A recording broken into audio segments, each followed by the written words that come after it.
बिस्मिल्लाहिर्रहमानिर्रहीम। आज हम physics second year chapter number 12 उसका नेक्स्ट टॉपिक मूव करेंगे। आज का हमारा जो टॉपिक है टेक्स्ट बुक के मुताबिक लेक्चर नंबर या topic number 2 field of force.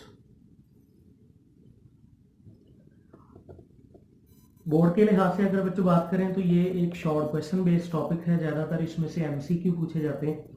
Field of force क्या है, इसको हम इस तरह से एक्सप्लेन करते हैं जी। ये पिछले टॉपिक यानी कूलम्स लॉ के अंदर हम पढ़ के आए कि हमारे पास अगर दो चार्ज पार्टिकल Q1 और Q2 हो और इनके दरमियान अगर आपने फोर्स ऑफ अट्रैक्शन या रिपल्शन कैलकुलेट करनी हो तो उसको कैलकुलेट करने का हमारे पास फार्मूला होता है जी कूलम्स लॉ, जिसे आप इलेक्ट्रिक फोर्स या कूलम्स फोर्स कह सकते हैं। और कूलम्स लॉ का फार्मूला आप जानते हैं 1/4 pi epsilon not Q1 Q2 over R square. इसी तरह से एक मिलती जुलती एक फोर्स बच्चों आप लोगों ने पहले भी पढ़ी हुई है न्यूटन्स ग्रेविटेशनल लॉ के हवाले से कि अगर आपके पास दो मैसेज M1 और M2 हो तो इनके दरमियान अगर डिस्टेंस R लिया जाए तो इनके दरमियान जो फोर्स ऑफ अट्रैक्शन होती है उसे हम Newton's gravitational law F is equal to G M1 M2 over R square से फाइंड करते हैं।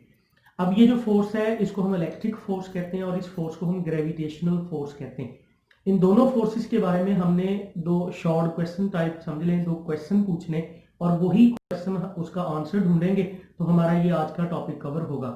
टेक्स्ट बुक ने भी क्वेश्चन ही की सेंस में पूछा गया है जी। सबसे पहला जो सवाल इन दोनों फोर्सेस के बारे में पूछा गया है, What is the origin of these forces? In forces का ओरिजिन क्या है। अब इस क्वेश्चन का मतलब ये पूछना चाह रहे हैं हम लोग कि सपोज दैट एक चार्ज पार्टिकल दूसरे चार्ज पार्टिकल को अगर अट्रैक्ट करता है तो क्यों करता है, ओरिजिन क्या है, इसकी वजह क्या है। इसी तरह अगर एक मैटर पार्टिकल दूसरे मैटर पार्टिकल को अट्रैक्ट करता है तो इसकी रीजन क्या है, इसका ओरिजिन क्या है इस फोर्स का। तो बच्चों याद रखना है कि इन दोनों फोर्सेस के ओरिजिन के बारे में हमसे कुछ सवाल करें तो आपने याद रखना है कि फिजिक्स के अंदर अभी तक ये अनआंसरेबल क्वेश्चन है। मतलब अभी तक हम नहीं बता सके, बहुत सारी थ्योरीज हैं लेकिन कोई डेफिनेट राय नहीं है, कोई लॉ नहीं है जो इसको जस्टिफाई कर सके कि एक चार्ज दूसरे चार्ज को क्यों अट्रैक्ट करता है। जैसे एक मैट, हम अर्थ के बारे में सवाल करते हैं कि अर्थ हर चीज को अपनी तरफ अट्रैक्ट करती है, क्यों करती है। अगर जमीन के पास ग्रेविटेशनल फील्ड है तो उसका ओरिजिन क्या है, तो इसका अभी फिलहाल हमें आंसर नहीं पता। तो फिजिक्स के अंदर इस सवाल को अनआंसरेबल माना जाएगा कि इस फोर्स का ओरिजिन क्या है और इस फोर्स का ओरिजिन क्या है। इस वजह से हम इन दोनों फोर्सेस को नाम देते हैं basic forces of nature. Basic forces of nature. तो अब बेसिक फोर्सेस ऑफ नेचर से मुराद हमारी ग्रेविटेशनल फोर्स भी है और बेसिक फोर्सेस ऑफ नेचर से मुराद हमारी ये कूलम्स फोर्स या इलेक्ट्रिक फोर्स भी है। हम इसी बुक सेकंड ईयर के अंदर लास्ट चैप्टर में जाके बात करेंगे कि total 5 basic forces of nature है, उनमें से अभी हमने 2 के नाम पढ़े हैं, इलेक्ट्रिक फोर्स और ग्रेविटेशनल फोर्स। तो बच्चों इस पहले सवाल का जवाब तो हम इस तरह से दे रहे हैं कि sir these forces are called basic forces of nature because their origin is still unknown. अच्छा, इसी दोनों फोर्सेस के बारे में एक और क्वेश्चन हम सवाल करते हैं, इन्हीं फोर्सेस के बारे में है, हाउ दीज फोर्सेस एक्ट। ये फोर्सेस काम कैसे करती हैं। मतलब आसान लफ्जों में सवाल ये कर लें कि एक चार्ज दूसरे चार्ज को क्यों अट्रैक्ट करता है या क्यों रिपेल करता है। तो क्यों का जवाब तो हमारे पास नहीं है। अब क्यों का नहीं है तो ये सवाल पूछ लेते हैं कि एक चार्ज दूसरे चार्ज को कैसे अट्रैक्ट करता है। क्यों नहीं पता, लेकिन कैसे अट्रैक्ट करता है इसको हम एक्सप्लेन करते हैं। और ये एक्सप्लेन किया है हमें आंसर एक साइंटिस्ट ने जिसका नाम है जी माइकल फैराडे। अब ये माइकल फैराडे का दिया हुआ आंसर हम एक्सप्लेन करने लगे कि एक चार्ज दूसरे चार्ज को अट्रैक्ट या रिपेल किस तरह से करता है, हाउ दिस फोर्स एक्ट। सवाल तो वैसे ये दोनों फोर्सेस के बारे में है क्योंकि, लेकिन इसके बारे में हमारा टॉपिक नहीं है। अब हम सारा इसी को एक्सप्लेन करेंगे कि एक चार्ज दूसरे चार्ज को अट्रैक्ट या रिपेल किस तरह से करता है। तो अब इसका जो आंसर है यानी माइकल फैराडे ने जो हमें आंसर दिया है वो आंसर 2 पॉइंट पे कंसिस्टेड है। आप 2 पॉइंट्स को फॉलो करेंगे तो आपको ये लफ्ज क्लियर होगा कि ये कैसे काम करता है, जो उसमें से पॉइंट नंबर 1 ये है कि माइकल फैराडे कहता है कि अगर आपके पास एक चार्ज पार्टिकल है तो आपको सबसे पहले ये मानना पड़ेगा कि हर चार्ज का ना एक इंट्रिंसिक बिहेवियर होता है। इंट्रिंसिक का मतलब होता है कुदरती, जैसे पैदाइशी किसी चीज को हम लोग कहें कि ये कुदरत ने इसके अंदर रखा है तो उसको हम इंट्रिंसिक बिहेवियर कहते हैं।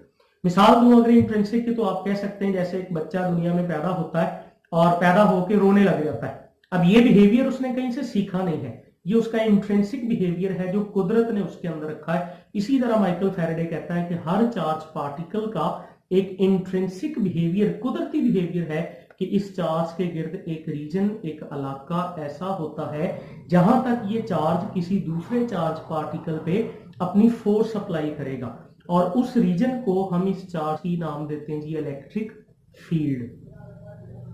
यानी माइकल फैराडे कहता है कि हमें पहले ये मान के चलना पड़ेगा कि हर चार्ज पार्टिकल का ये इंट्रिंसिक बिहेवियर है कि उस चार्ज के गिर्द उसकी इलेक्ट्रिक फील्ड होती है। अब ये जो इलेक्ट्रिक फील्ड है, चार्ज चाहे पॉजिटिव हो चाहे नेगेटिव हो, चाहे रेस्ट में हो चाहे मूव कर रहा हो, तो ये इंट्रिंसिक का मतलब यही होगा कि हर हालत के अंदर चार्ज के गिर्द उसकी इलेक्ट्रिक फील्ड होती है।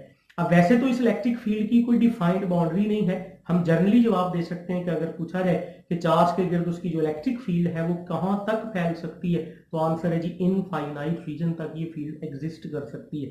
जैसे फर्स्ट ईयर में मैंने आप लोगों को पढ़ाया था बच्चों कि जैसे अर्थ की ग्रेविटेशनल फील्ड उसके गिर्द इनफाइनाइट रेंज तक हो सकती है, इसी तरह एक चार्ज की इलेक्ट्रिक फील्ड भी उसके गिर्द इनफाइनाइट रेंज तक हो सकती है। तो ये पहला पॉइंट आपने क्लियर कर लेना है कि हर चार्ज के गिर्द उसकी इलेक्ट्रिक फील्ड होती है। अब इलेक्ट्रिक फील्ड हमें कुछ दिखाई देने वाली चीज तो होगी नहीं कि हमें नजर आएगी और हम देख के कह देंगे कि सर वाकई फील्ड है। तो इस फील्ड का पता कैसे करेंगे, डिटेक्ट कैसे करेंगे, टेस्ट कैसे करेंगे, तो उसके लिए हम एक चार्ज यूज करते हैं जी, उसको हम नाम देते हैं टेस्ट चार्ज का, टेस्ट चार्ज। और ये जो लफ्ज टेस्ट चार्ज है इसको हम सिंबल में Q0 सिंबल इंडिकेट करेंगे।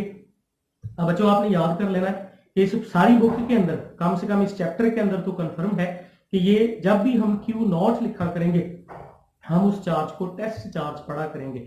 अब ये टेस्ट चार्ज क्या होता है, तो आपने कहना सर ये एक ऐसा चार्ज है जिसको किसी दूसरे चार्ज की फील्ड को टेस्ट करने के लिए हम यूज करेंगे।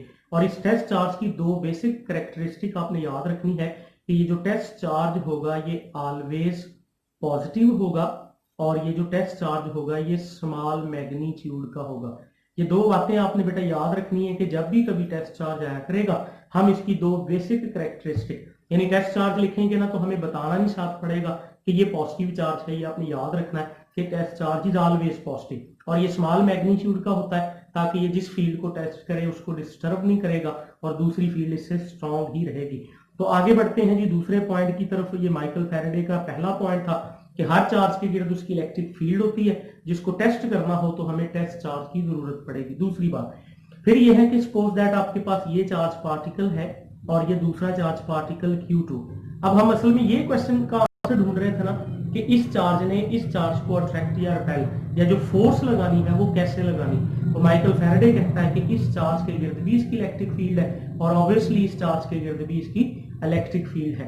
तो माइकल फैराडे के मुताबिक जब एक चार्ज दूसरे चार्ज के करीब आता है तो एक चार्ज की इलेक्ट्रिक फील्ड दूसरे चार्ज की इलेक्ट्रिक फील्ड के साथ इंटरेक्ट करेगी, और इंटरेक्शन का नतीजा ये होगा या अट्रैक्शन होगी या रिपल्शन होगी। यानी हम आसान लफ्जों में ये कहना चाहते हैं कि असल में चार्ज पे फोर्स नहीं लगाता, बल्कि चार्ज की जो फील्ड है वो दूसरे चार्ज की फील्ड पे फोर्स लगाती है। हम इसी सवाल का जवाब ढूंढ रहे थे कि एक चार्ज दूसरे चार्ज को अट्रैक्ट या रिपेल कैसे करता है। तो आंसर अगर एक लफ्ज में बताएं तो हम कह सकते हैं जी थ्रू इलेक्ट्रिक फील्ड। हर चार्ज दूसरे चार्ज पे फोर्स अपनी इलेक्ट्रिक फील्ड के थ्रू लगाएगा। अब यहां से ये भी क्लियर हो गया कि चार्ज सिर्फ चार्ज पार्टिकल पे फोर्स लगाएगा, मतलब चार्ज उसी पे फोर्स लगाएगा जिसके पास अपनी फील्ड भी होगी। तो एक चार्ज पार्टिकल जो है वो दूसरे चार्ज पार्टिकल पे फोर्स लगाएगा, लेकिन न्यूट्रल पार्टिकल पे फोर्स नहीं लगाएगा क्योंकि उसके पास कोई फील्ड नहीं होगी। आप इसको डेली लाइफ में ना इस तरह से समझ सकते हैं। आप लोगों ने ये मकड़ी देखी है, मकड़ी के शिकार करने का तरीकाकार ये है जी, मकड़ी ने अपने गिर्द जाला बना होता है। तो जैसे ही कोई शिकार उस जाले में आता है तो वो अपने जाले के जरिए उस शिकार को अपनी तरफ फेंकती है। तो सेम इसी लॉजिक को आप यहाँ अप्लाई करें और समझें कि जैसे मकड़ी का जाला होता है वैसे चार्ज की इलेक्ट्रिक फील्ड होती है। ये इसका जाला है, ये जैसे ही कोई जाले में आएगा ये अपने इस वेब के जरिए, अपनी इस इलेक्ट्रिक फील्ड के जरिए दूसरे चार्ज को या अट्रैक्ट करेगा या रिपेल करेगा। तो ये हमें इस क्वेश्चन का आंसर मिल गया। लेकिन इस सारी कहानी से हम जो क्वेश्चन बना सकते हैं, जो बोर्ड के लिहाज से याद करना है, एक तो हमने ये याद करना है कि बेसिक फोर्सेस ऑफ नेचर क्या होती हैं, ठीक है जी। और इलेक्ट्रिक फोर्स को भी बेसिक फोर्स कहते हैं और ग्रेविटेशनल फोर्स को भी हम बेसिक फोर्स ऑफ नेचर कहते हैं। फिर हमसे डेफिनेशन पूछी जाए कि इलेक्ट्रिक फील्ड क्या होती है, तो जवाब क्या देंगे कि हर चार्ज के लिए ये उसका इंट्रिंसिक बिहेवियर है। और मैंने अभी बोला भी है कि इंट्रिंसिक बिहेवियर ऐसा बिहेवियर होता है जो कभी चेंज नहीं होगा, चार्ज रेस्ट में हो या मोशन में हो, दोनों सूरतों में हम कह सकते हैं कि ये सर अपनी जगह इलेक्ट्रिक फील्ड रखेगा। फिर इलेक्ट्रिक फील्ड इनफाइनाइट रीजन तक होती है। फिर इलेक्ट्रिक फील्ड को टेस्ट करना हो तो हम टेस्ट चार्ज को यूज करेंगे। फिर हमने जो जवाब कंक्लूड किया कि एक चार्ज दूसरे चार्ज पे फोर्स लगाएगा तो अपनी इलेक्ट्रिक फील्ड के जरिए लगाएगा। अब आज के लेक्चर की आखिरी बात यह है कि अगर एक चार्ज पार्टिकल क्यू है, अब जैसा कि हमने कहा कि इसके गिर्द इसकी जो फील्ड है वो नजर आने वाली कोई चीज नहीं है, वो तो हम टेस्ट कर सकते हैं। लेकिन अगर कभी कॉपी पे दिखानी हो फील्ड तो उसके लिए हमारे पास एक डॉट कन्वेंशन मेथड है। डॉट कन्वेंशन मेथड से मुराद ये होता है कि हमारे पास एक डॉट के जरिए, मतलब आप यूं कह लें कि ये इलेक्ट्रिक, इस चार्ज की इलेक्ट्रिक फील्ड है ना, तो आप इसके गिर्द डॉट्स लगा दें। आप कॉपी पे फील्ड दिखाने के लिए इसके गिर्द डॉट्स लगा दें, तो ये डॉट्स जो है ये इसकी इलेक्ट्रिक फील्ड को दिखाने का एक तरीकाकार है। लेकिन बच्चों डॉट इस तरह से आपने लगाने हैं कि चार्ज के करीब करीब डॉट डेंस होने चाहिए, और जैसे जैसे चार्ज से हम पीछे हटे ये डॉट का फासला खुला खुला करते जाना है, ये बताने के लिए कि चार्ज के करीब फील्ड स्ट्रांग होती है और जैसे जैसे चार्ज से पीछे हटते जाएंगे ये फील्ड की स्ट्रेंथ वीक होती जाएगी। बट यहाँ पर याद रखिएगा कि किसी भी चार्ज के